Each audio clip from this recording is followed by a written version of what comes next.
Bapak Ibu yang memuliakan, ini pertemuan kedua kita membahas tentang sarana kedua dan kita anggap adalah sarana agung sebagai tazkiyatul anfus, mensucikan jiwa dan diri kita agar kita pulang kepada Yang Maha Mencipta dalam status qalbun salim, jantung hati yang selamat. Sesudah kita menganggap selesai pembahasan tentang salat khusyuk yang merupakan sarana paling besar untuk mensucikan jiwa.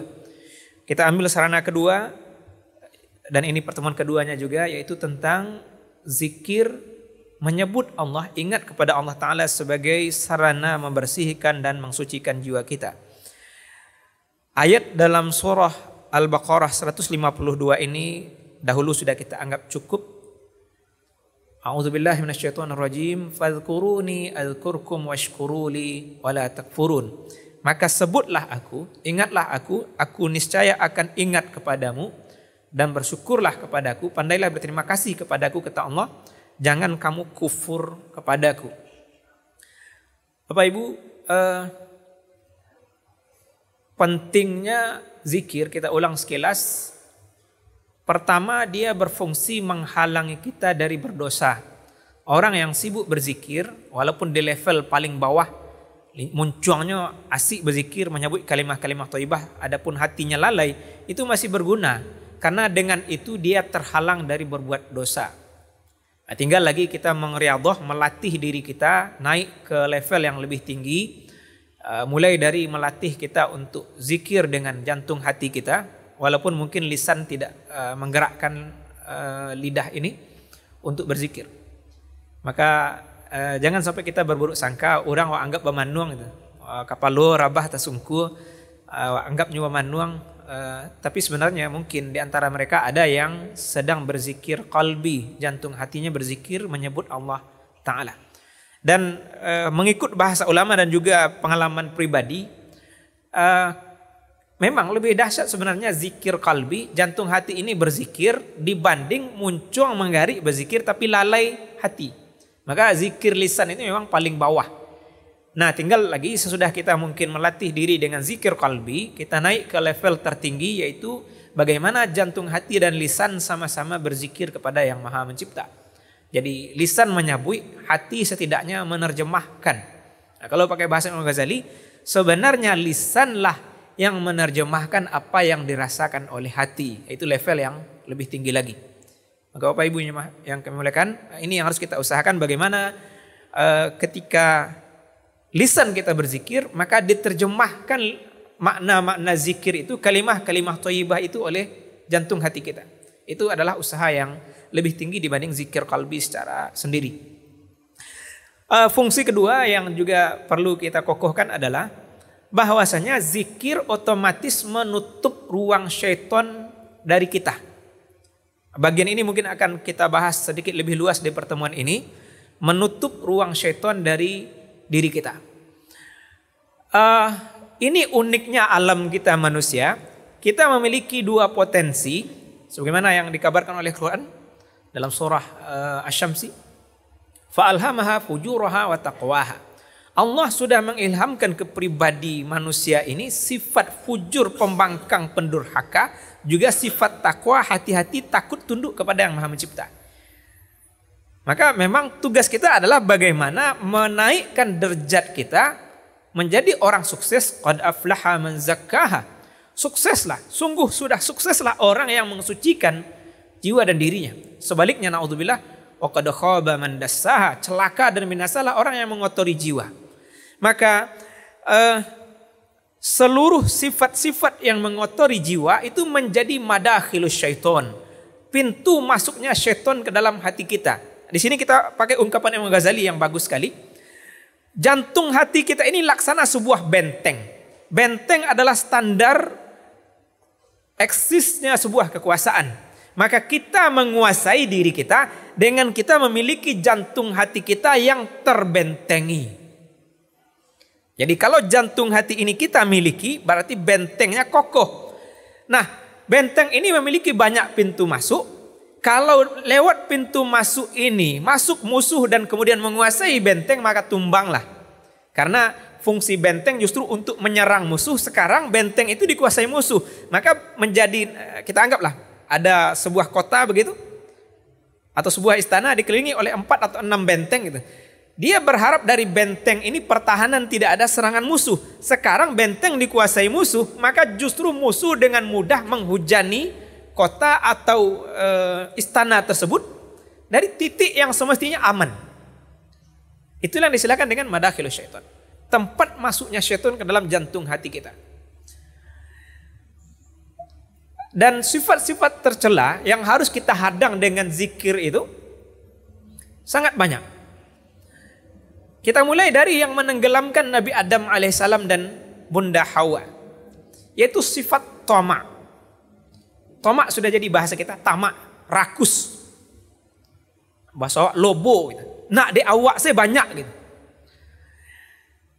Adam ditipu oleh iblis dari jalan ini. Adam diiming-imingi kekekalan oleh iblis, diangkat derajatnya menjadi malaikat.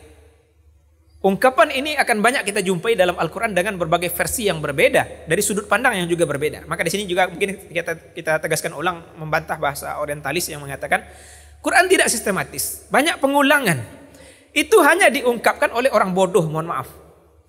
Orang yang cermat mendalami Al-Quran seperti ulama-ulama tafsir tidak membuat bahasa seperti itu.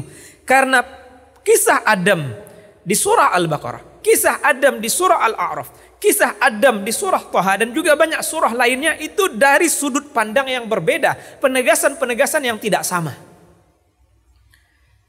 Maka tertipunya Adam karena keinginannya untuk kekal, keinginannya untuk sama dengan malaikat. Berarti iblis kan sudah tahu bahwasanya dia dari golongan jin bakalan mati. Seluruh jin bakalan mati, termasuk iblis juga bakalan mati. Cuma dia sudah mendapat persetujuan dari Yang Maha Mencipta akan dimatikan waktu hari kiamat. Selesai yang berla ilaha illallah diwafatkan oleh Allah dengan angin dingin nanti sesudah 7 tahun masa jaya, tinggal di dunia ini orang-orang kufur yang akan ngikut kepada iblis untuk sama masuk neraka dengan dia. Nah, dengan penghancuran alam semesta barulah iblis dimatikan. Adapun anak cucunya, teman-temannya dari golongan jin yang lain itu bisa mati lebih awal. Nah, keinginan Adam untuk kekal ditipu oleh iblis dengan 2 hal yang mengerikan menurut ulama tafsir. Pertama adalah dia menipu, memberi nasihat. Dan nasihat sudah sama kita pahami artinya adalah menginginkan kebaikan untuk orang yang dinasihati. Dan dia bersumpah dengan nama Allah. Dalam surah Al-A'raf, wa qasamahuma inni lakuma laminan nasihin. Syaitan, iblis bersumpah kepada Adam bahwasanya dia memberi nasihat, ingin kebaikan bagi mereka berdua. Oh, saya kalau logika kita, kamu lah campak di surga kok. Engkau kalau ingin kekal di surga, makan buah larangan ini. Karena Allah ingin kamu juga terusir seperti saya, maka kamu bisa menggagalkan rencana Tuhan itu logikanya. Dengan memakan buah larangan. Adam lupa di situ bahwasanya yang harus kita pegang adalah aturan dari Yang Maha Mencipta. Sebagaimana iblis celaka karena melanggar aturan Yang Maha Mencipta, maka bapak kita Adam mengalami hal yang sama. Dia lupa hukum Allah di situ. Maka apa nih Bu? Pintu tamak harus kita ingat, harus kita lawan dengan ingat, harus kita lawan dengan zikir. Bahwasanya apapun yang kita tamak, kita rakus terhadap hal-hal duniawi ini semuanya berakhir. Kita harus lebih tamak dengan apa yang ada di sisi Allah Ta'ala nanti di kehidupan sudah mati. Allah sudah tegaskan itu. Ma indakum yanfadu wa ma indallahi baq. Semua apa yang ada di sisimu itu fana, akalan habis, selesai. Sebaliknya yang ada di sisi Allah itulah yang kekal. Maka kita harus mencari yang di sisi Allah itu, mengabaikan yang fana ini. Maka hati-hati kita dengan sifat tamak. Kalau sudah punya keinginan-keinginan berlebih dari kadar kemampuan, kita mundur lagi ke belakang. Karena sifat tamak menjadikan orang tidak peduli halal haram, tidak peduli batasan, pokoknya dapet. Segala cara dia akan usahakan. Orang yang ingin berkuasa dengan sifat tamak, dia tidak peduli mau berkuasa dengan curang atau jujur, tidak penting. Yang penting berkuasa. Orang yang ingin kaya dengan tamak, dia tidak peduli halal haram, yang penting dia kaya. Yang penting saldo dia terbanyak. Maka kaum muslimin, ingatlah kita dengan tipu daya syaitan di sifat tamak yang sudah membinasakan nenek moyang kita Adam alaihissalam.